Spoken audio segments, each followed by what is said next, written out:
Hello बच्चों, कैसे आप सभी। उम्मीद करता हूँ बढ़िया होंगे। तो बच्चों, ये सरल रेखा आपका जो चैप्टर चल रहा है, सरल रेखा में गति motion in a straight line, इसका ये सेकंड वीडियो है।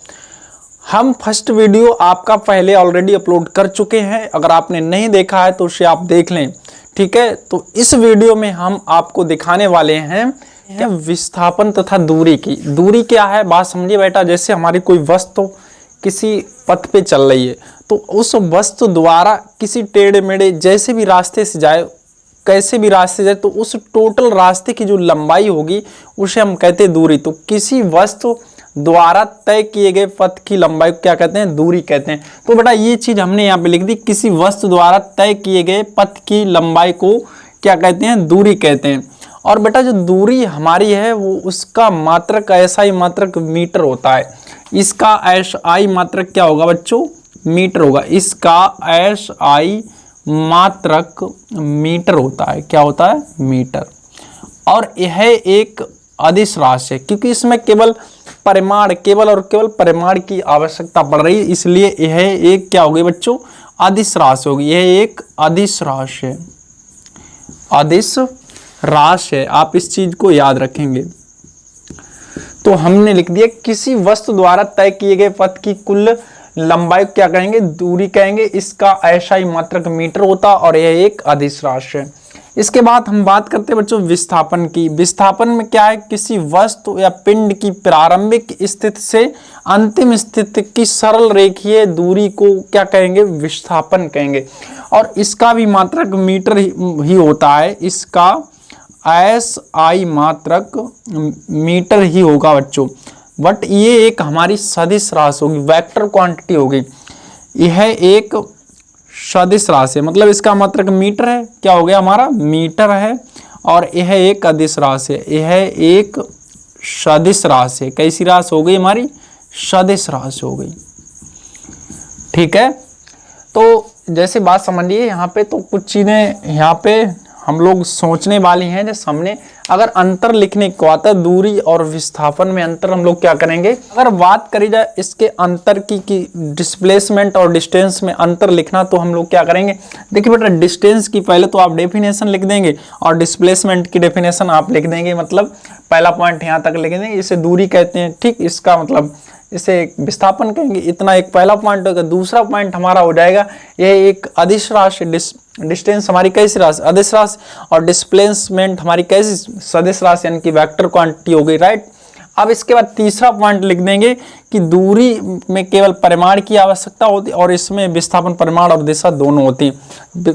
कितनी होती है, परिमाण और दिशा दोनों हो गई हमारी, ठीक। इसके बाद एक पॉइंट और हमारा बन जाता है कि दूरी जो बेटा है वो सदैव धनात्मक होती है। दूरी कैसी होगी, धनात्मक होगी। जबकि विस्थापन हमारा कैसा होगा, ऋणात्मक भी हो सकता है, धनात्मक भी हो सकता है, और ये हमारा शून्य भी हो सकता है। तो मतलब इसमें केवल ये धनात्मक रहती है और ये ऋणात्मक धनात्मक कैसे भी हो सकता है। ये एक पॉइंट बन जाता है। दूसरा है कि दूरी जो है वो पथ पे निर्भर करती है, किस रास्ते से चल के गई है इस पे निर्भर कौन करता है, डिस्टेंस हमारी निर्भर करती है। बट हमारा जो डिस्प्लेसमेंट है, इनकी विस्थापन है, वो तय किए गए पथ पे निर्भर नहीं करता है, ठीक। तो इतनी बातें आपको समझ में आ रही होंगी। तो बेटा बहुत सी चीज़ें, तो हमारा ये पॉइंट इस तरीके से हम लोग अगर डिफरेंस लिखने को आता है, दूरी यानी कि डिस्टेंस, ठीक है बच्चों। और इधर अपना है डिस्प्लेसमेंट, ठीक है। तो इधर हो गया आपका डिस्प्लेसमेंट, जी आपका डिस्टेंस हो गया। तो डिस्टेंस में हमने ये पॉइंट आपके लिख दिए हैं। आप देखिए यहाँ पे, किसी वस्तु द्वारा तय की गई पथ की लंबाई को दूरी कहते हैं, जबकि किसी वस्तु के प्रारंभिक तथा अंतिम स्थिति के बीच की सरल रेखीय दूरी को विस्थापन कहते हैं। यह एक अदिश राशि है, यह एक सदिश राशि है। इधर हमारा आ गया तीसरा पॉइंट, यह केवल परिमाण को व्यक्त करती है। किसे परिमाण को व्यक्त कर, दूरी। और ये परिमाण तथा दिशा दोनों को व्यक्त करता है। यह सदैव धनात्मक होती है, धनात्मक, ऋणात्मक और शून्य भी हो सकता है। कुछ और थोड़ा सा समझते हैं डिटेल में इसे, दूरी और विस्थापन को। चलिए कल्पना करिए बच्चों कि जैसे हमने एक इस तरीके से अर्धवृत्ताकार पथ लिया, इसकी रेडियस जो है हमारी कैपिटल R है। कितनी है, ए। एक वस्तु A से V तक गई, कहाँ तक गई, A से V तक। और इसकी जो रेडियस आर। तो अगर हम बात करें दूरी इसने कितनी तय करी, तो दूरी बच्चों इसकी क्या हो जाएगी, यहाँ से इस रास्ते से चल के गई v तक गई, तो ये दूरी जो होती आधी परिधि के बराबर चलेगी। पूरी परिधि होती है 2 पाई आर और ये आधी के बराबर चलेगी 1/2 2 से, यानी कि पाई आर के बराबर चलेगी। तो ये तो इसने दूरी तय करी। और अगर यहीं पे बात करें हम लोग बच्चों विस्थापन की, तो आपका विस्थापन कितना निकलेगा, देखिए यहाँ पहले से और लास्ट में। अब हम ऐसे नहीं देखेंगे, हम क्या करेंगे सीधे रास्ते की बात करेंगे।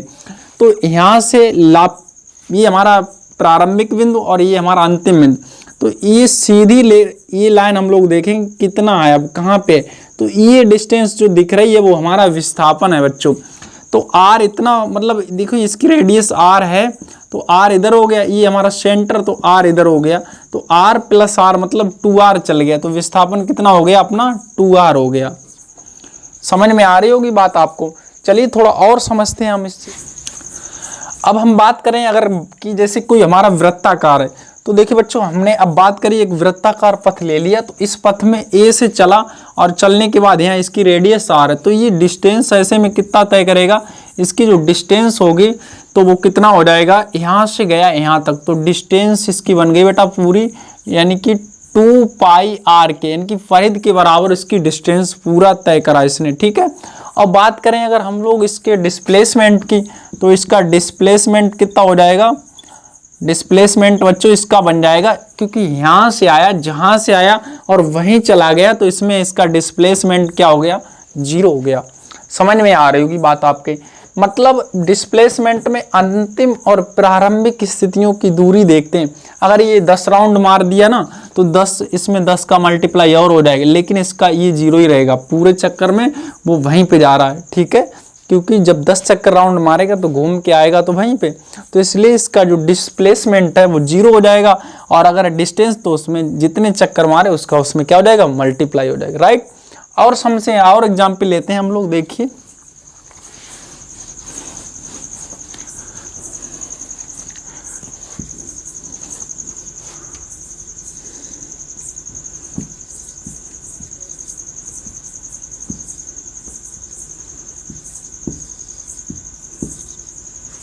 देखिए बच्चों इस तरीके से हमने एक वर्गाकार पथ ले लिया। ए से कोई कण चला, चलने के बाद फिर आया, फिर गया, फिर इधर आ गया और यहीं पे ए पे आ गया। तो अब जब ए पे ही पहुंच जाएगा घूम के, तो ये पूरी डिस्टेंस कितनी तय कर देगा, डिस्टेंस इसकी जो यहाँ से गया और इसके बाद यहाँ से आया, ऐसे आ गया, तो डिस्टेंस इसकी बच्चों हो जाएगी, यानी कि ए और प्लस ए फिर ए फिर ए, तो ए 4 बार हो गई, तो ए प्लस ए कितना बार हो गया, 4 बार, यानी कि 4a इसकी हो गई डिस्टेंस। और डिस्प्लेसमेंट इसका 0, तो लो इसका डिस्प्लेसमेंट बच्चों कितना कर दिया, 0 कर दिया, ठीक है, लीजिए आप। तो इसमें डिस्प्लेसमेंट तो इसका क्या हो गया, फिर से 0 हो गया। अब आप बस अगर मान लिया ये सी पे आके रुक जाए, मतलब यहाँ से आए और यहाँ सी पे आके रुक जाए, तो ये डिस्टेंस ए प्लस ए मतलब 2a के बराबर चलेगा, और ये इसका रहेगा, ये जो निकालेंगे ये इसका डिस्प्लेसमेंट होगा, ठीक है। अच्छा ये यहाँ से जाए, ऐसे आए और इसके बाद यहाँ पे आके रुक जाए, तो ऐसे में ये a प्लस ए और प्लस ए मतलब 3a इसकी हो जाएगी डिस्टेंस, और ये हो जाएगा इसका डिस्प्लेसमेंट। मेरा कहने का मतलब आप समझ रहे होंगे, ठीक है। तो चलते हैं हम लोग आगे की ओर। अब हम बात करेंगे स्पीड और वेलोसिटी की। तो स्पीड हमारी क्या है, जैसे हमने अभी दूरी की चर्चा करी, तो कोई वस्तु एकांक समय में कितनी दूरी तय करती है, तो उसे कहते हैं उसकी चाल। और वहीं बात है विस्थापन, तो मतलब कहेंगे दूरी, मतलब दूरी को तय करने की, दूरी जो दर है, दूरी तय करने की दर, उसे क्या बोलेंगे, चाल। और वैसे जो विस्थापन तय करने की दर है, तो उसे हम लोग क्या बोलेंगे, वेग। तो यहाँ पे चाल और वेग को हम लोग समझते हैं। चाल की बात करें, यहाँ पे हमने दिया गया है कि किसी गतिमान वस्तु द्वारा दूरी तय करने की दर को क्या कहते हैं, चाल कहते हैं। और इसका जो SI मात्रक है वो क्या है, मीटर प्रति सेकंड है, और यह है हमारी एक अदिश राशि। कैसी राशि है बच्चों, अदिश राशि। तो स्पीड जो हमारी रहेगी वो हमारी अदिश राशि रहेगी, जबकि हमारी वेलोसिटी है वो हमारी एक सदिश राशि रहेगी। अच्छा इसके कई टाइप भी होते हैं हमारे, एक समान यूनिफॉर्म स्पीड और इसके बाद नॉन यूनिफॉर्म स्पीड हमारी। तो यूनिफॉर्म स्पीड मतलब एक समान चाल, तो वस्तु समान समय अंतराल में समान दूरी तय करती है, तो उसे हम लोग कहते हैं समान यानी कि यूनिफॉर्म स्पीड। और इसके बाद असमान दूरी तय करेगी समान समयांतराल, मतलब अलग अलग समयांतराल में समान असमान दूरी अगर तय कर रही है तो इसका मतलब ये क्या हुआ, वो नॉन यूनिफॉर्म हो गई, राइट। सीधी सी बात है। पहली हो जाती है आपकी समान चाल, या एक समान चाल कह सकते हैं, इसे क्या कह सकते हैं बच्चों, एक समान चाल, एक समान चाल। इसके बाद दूसरा आता है हमारा यानी कि असमान चाल, असमान चाल या परिवर्ती चाल, या परिवर्ती। एक तीसरा टाइप आता है हमारा औसत चाल। कौन सी होती है, औसत चाल, ठीक है, एवरेज स्पीड। तो बेटा देखिए एक समान चाल में क्या होता है, समान यूनिफॉर्म यानी कि ये हमारी यूनिफॉर्म स्पीड है और ये नॉन यूनिफॉर्म स्पीड, इसके बाद ये हमारी एवरेज स्पीड, ठीक है बच्चों। तो यूनिफॉर्म स्पीड में क्या रहता है कि जैसे समान समय अंतराल, मतलब जो उसकी दूरी तय कर रही है वो समान समय अंतरालों में समान दूरी तय करती है, तो इसका मतलब ऐसी स्पीड को हम लोग बोलेंगे यूनिफॉर्म स्पीड। और ये इसका उल्टा हो जाता है यानी कि असमान दूरियां तय कर रही है तो इसका मतलब नॉन यूनिफॉर्म। औसत चाल में क्या होता है, इसे बेटा समझ लेते हैं। तो औसत चाल में बेटा जैसे हम क्या करते हैं, औसत चाल कैसे निकालते हैं, तो ये होता हमारा कुल दूरी बटा कुल समय, कुल दूरी बटा कुल समय। जितने भी समय में क्या है उसने दूरी तय करी, वो टोटल दूरी और बटा समय से लगा देंगे डिवाइड, तो यानी कि कुल तय की गई दूरी तथा कुल समय अंतराल के अनुपात को क्या बोलेंगे बच्चों, औसत चाल यानी कि एवरेज स्पीड बोलेंगे, ठीक है। इसका हम लोग न्यूमेरिकल में बहुत, इससे न्यूमेरिकल हमारे लगेंगे, इस चीज को आप समझे, ठीक है। तो ये हमने आपको यहाँ पे दिखा दिया है और इन्हें लिखना है तो आप लिख सकते हैं, हमने बता दिया है औसत चाल क्या है, समान क्या है। अब हम बात करते हैं वेग की। तो देखिए बेटा वेलोसिटी, तो बात समझिए यहाँ पे बेटा, वेलोसिटी हमने यहाँ पे दिखा दिया आपको। वेलोसिटी आपकी क्या है, किसी गतिमान वस्तु की समय के साथ विस्थापन में परिवर्तन होने की दर को क्या कहते हैं, उस वस्तु का वेग कहते हैं, ठीक है। तो यही यहाँ पे लिखा हुआ है आपका, किसी गतिमान वस्तु की समय के साथ विस्थापन में परिवर्तन की दर को उस वस्तु का क्या कहते हैं बच्चों, वेग कहते हैं। इसका एसआई मात्रक मीटर पे सेकंड होता। मात्रक चाल और वेग के दोनों एक ही होते हैं, दोनों की विमाएं भी अगर बात करें तो दोनों की एक ही निकलेंगी, बट ये हमारी एक सदिश राशि है, वेक्टर क्वांटिटी, और जबकि वो हमारी एक स्केलर क्वांटिटी रहेगी, वो हमारी अदिश राशि, ठीक बच्चों। यहाँ पे तो वेग हमारा याद रखेंगे, वेग हमारी कैसी राशि है, सदिश राशि है। इसमें दिशा और परिमाण दोनों की जरूरत पड़ती है, जबकि हमारा स्पीड जो है वो हमारी कैसी है, अदिश राशि, उसमें केवल परिमाण की जरूरत पड़ती है, दिशा की नहीं पड़ती है। तो बच्चों ये भी हमारी जिस तरीके से हमारा स्पीड है वो तीन टाइप से, वैसे ही हमारा वैसे तात्क्षणिक भी होता है, तो चार टाइप के, वैसे ये भी हमारे इसके भी कई प्रकार इसके रहते हैं। असमान, पहले तो एक समान, फिर इसके बाद असमान, औसत वेग, और इसके बाद तात्क्षणिक वेग भी होता है हमारा, ठीक है। तो यहाँ पे एक समान वेग एक टाइप हमारा क्या रहता है, एक समान वेग यानी कि यूनिफॉर्म वेलोसिटी। दूसरा हमारा रहता है नॉन यूनिफॉर्म वेलोसिटी यानी कि असमान वेग, असमान वेग। इसके बाद बेटा हमारा आता है औसत वेग, औसत वेग, ठीक है। तो आप समझ सकते होंगे कि यानी कि एक समान वेग क्या है हमारा, जैसे कि मतलब समान समय अंतराल में विस्थापन समान हो तो उसे समान, हमारा एक समान हो गया। असमान अगर विस्थापन हुआ तो असमान में चला गया। औसत में आते हैं हमारा, तो औसत वेग क्या हो जाता है बेटा, औसत वेग बराबर जो होता है अपना यानी कि कुल विस्थापन बटा कुल समय अंतराल, कुल समय अंतराल, ठीक है बच्चों। तो यानी कि कुल विस्थापन तथा समय अंतराल का जो अनुपात होता है वो हमारा औसत वेग के बराबर होता है, ठीक। चलिए बात करते हैं हम लोग थोड़ा सा आगे की ओर। तो देखिए बेटा इस समय हमने त्वरण की बात करी, तो इसमें बताया गया किसी गतिमान वस्तु की समय के साथ वेग में जो परिवर्तन की दर है उसे क्या कहते हैं, त्वरण कहते हैं। इसका एसआई मात्रक मीटर प्रति सेकंड स्क्वायर होता है। क्या होता है बच्चों, मीटर प्रति सेकंड स्क्वायर होता है। यह एक हमारी सदिश राशि है और इसे वेक्टर ए से प्रदर्शित करते हैं। किसे प्रदर्शित करेंगे, वेक्टर ए से। ए मतलब एक्सेलरेशन से थोड़ा ले लेते हैं और इस पे वेक्टर चढ़ा देते जिससे कि हमारी एक सदिश राशि।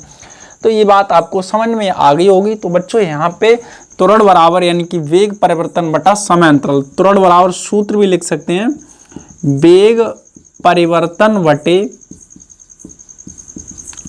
समय अंतराल।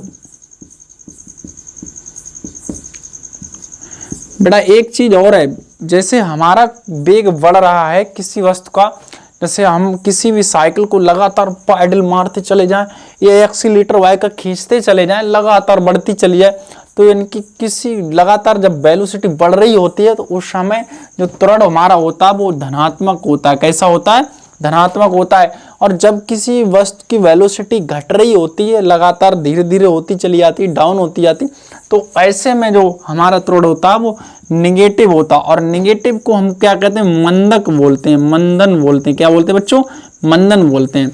समझ में आ रही है, जब वस्तु की वेलोसिटी घट रही है तो ऐसे में हमारा जो त्वरण होगा वो मंदन कहलाता है। मंदक, इसे क्या कहते हैं, मंदक, क्योंकि इसमें वेलोसिटी जो वेग है वो हमारा घट रहा है। ठीक है, तो ये भी हमारे कई टाइप के होते हैं बच्चों। ये हमारा जो है वो जिस तरीके से हमारा औसत वेग निकलता है, औसत स्पीड होती है, वैसे ये भी हमारा होता है। तो इसके भी अपने अपने टाइप होते हैं। ये मतलब पहला हमारा एक समान है, एक समान त्वरण, एक समान त्वरण। और इसके बाद नंबर 2 अपना आता है असमान,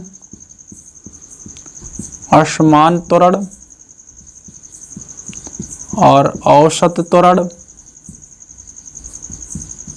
औसत त्वरण। अरे भाई क्यों गलत हो रहा है, औसत त्वरण। ठीक है बच्चों, तो हमारा एक समान त्वरण, असमान त्वरण, औसत त्वरण, इस तरीके से हमारे बन जाते हैं। तो देखिए बेटा यहाँ पे एक और हमारा निकल के तात्क्षणिक त्वरण भी होता है। तो तात्क्षणिक त्वरण ए बराबर, इसके लिए फार्मूला हो जाता है dv बटा dt। तो ये तात्क्षणिक त्वरण के लिए हमारा ये फार्मूला यहाँ पे बन जाता है। ठीक है, तो चलते हैं अब हम बात करते हैं आगे की ओर। तो बच्चों ये वीडियो हमारा काफ़ी बड़ा हो रहा है, तो ये हम यहीं तक रखते हैं। अगले हम लोग लेकर आ रहे हैं ये जो गति के तीनों समीकरण हैं उनको हम लोग डेरिवेशन उनका करेंगे, उनको निकालेंगे, उनसे फिर हम लोग गुरुत्वाधीन गति के लिए जो फार्मूले निकालेंगे। तो मतलब अगला वीडियो आएगा वो आपका एकदम धमाकेदार होने वाला है। तो इसलिए अगर ये वीडियो आपको किसी के माध्यम से मिला है तो आप चैनल को कर लें सब्सक्राइब और दोस्तों में करिए शेयर। जल्दी से जल्दी बच्चों शेयर करें तो और हम आगे की ओर लगातार बढ़ते चले जाएंगे। अब आप फिजिक्स की टेंशन कर दें बिल्कुल भी खत्म, बस रोज का रोज आप वीडियो देखते रहें और इसका नोट्स जरूर बच्चों बनाते रहें। आप नोट्स बनाएंगे तभी कुछ हो पाएगा। रोज का रोज आप नोट्स बनाइए और उसे याद करिए, देखिए, समझिए। हम धीरे धीरे प्रयास करेंगे, लगातार करते रहेंगे और नए नए प्रयास करेंगे, आपके लिए कोशिश करेंगे अच्छे से अच्छा करने की। तो चलिए मिलते हैं हम लोग अगले वीडियो में, तब तक के लिए बाय।